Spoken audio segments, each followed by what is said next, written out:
Good morning. This is day 2 of my language journey and becoming fluent reading and writing in Thai.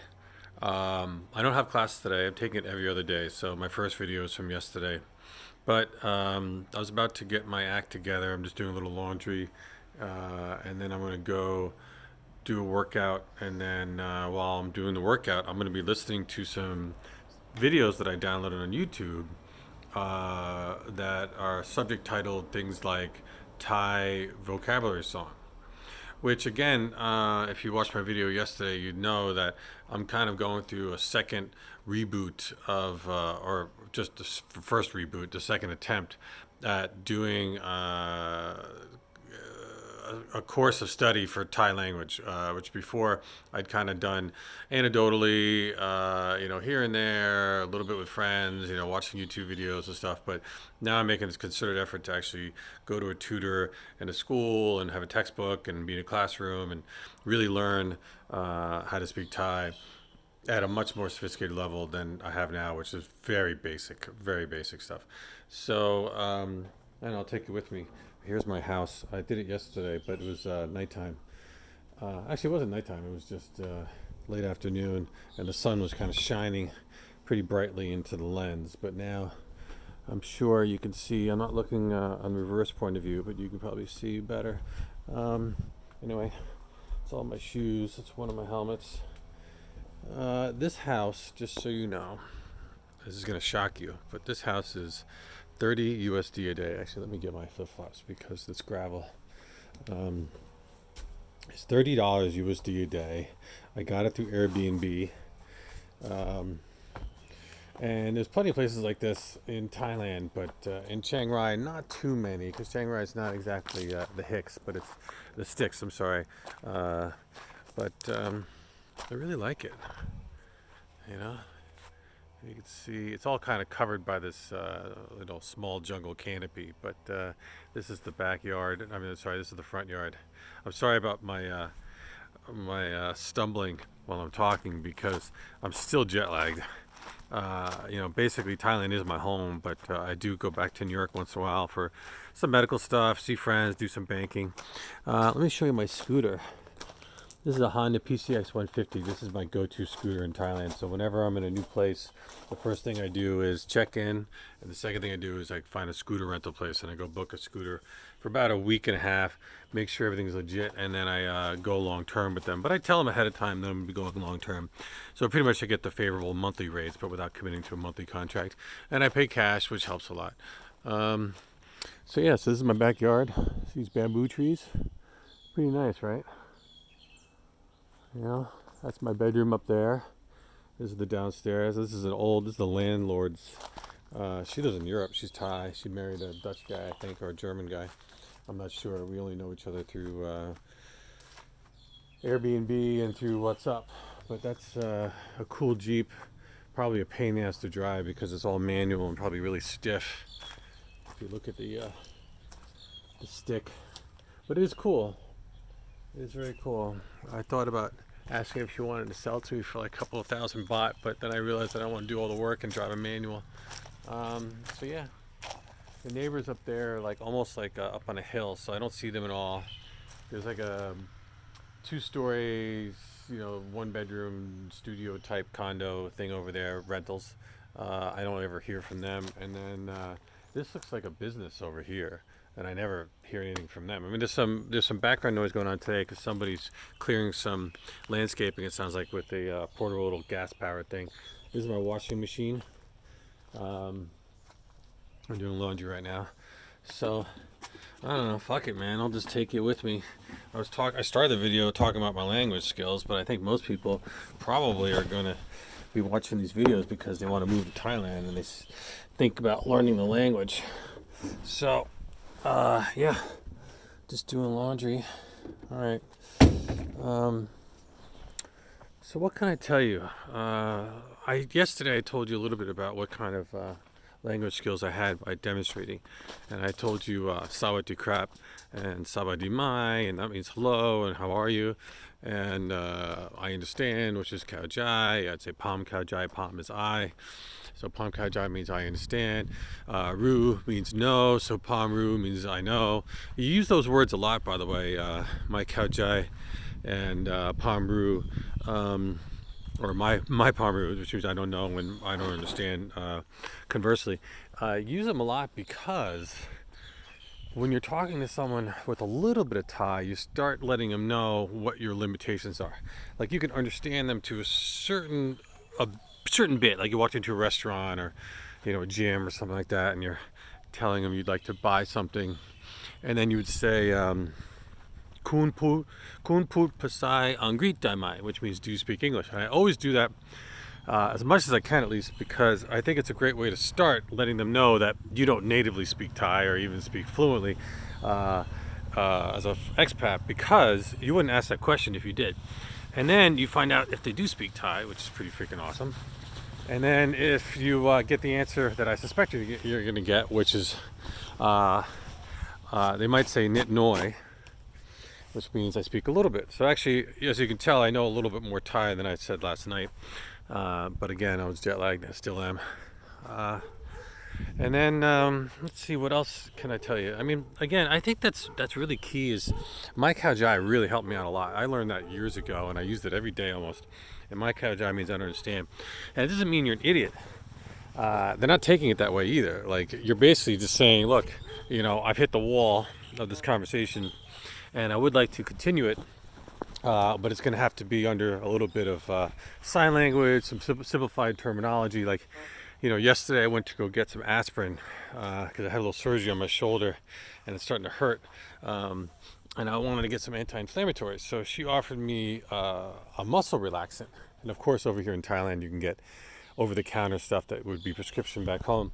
But I don't want a muscle relaxant. I wanted an anti-inflammatory. So I repeated that I want an anti-inflammatory, and I said naproxen because that's a brand name. She's a pharmacist, and she got it. She understood. But the conversation went like this. It was sawadee krap. She said sawadee ka. They have gender definitions between male and female. Krop is male, ka is female. You'll hear that a lot, and you can just say krop for a lot of things, which kind of means yes, thank you, and affirmative in all kinds of ways. So krop is just something you'll say 1,000 times in a week. So I said sawadee krap. She said sawadee ka. That means hello, hello. And then I said kun put pasai angrit daimai. And kun put pasai, I'm going to say it slower. Kun put pasai angrit daimai means do you speak English? And I'll break down the words. Kun is you. Put pasai. Pasai is language. So put, I think, is a qualifier, but don't hold me to that. So put pasai angrit. Angrit is obviously English. And then daimai, dai is can, and mai makes it into a question. So I'm going to repeat that one more time because this will be a handy thing for you. So if you say kun put pasai angrit daimai, you have just said, do you speak English? And you do not need to have a gender in there. You could say crop at the end, but that doesn't mean you're calling the person a male. Crop is for males to say thank you. You're just saying it to say thank you for yourself. But I don't usually say crop at the end of every sentence like a lot of Thai people. It doesn't come as natural to repeat crop constantly after the end of everything. But she answered, the pharmacist, she said, there's my laundry, by the way, back there now. You'll never get a dryer here. You'll only get washing machines, but you'll find a lot more washing machines than back in the States, especially in the cities. So if you live in an apartment in LA, New York, Chicago, Boston, whatever, and you're paying through the nose for your apartment, you probably don't have a washing machine. Because here, even the poorest people can have a washing machine, so which is pretty fantastic. So let me hang this back up. So where was I? So she said nit noi, N-I-D-N-O-Y, nit noi. I always heard it like N-I-T, but recently I learned it's actually N-I-D, nit noi.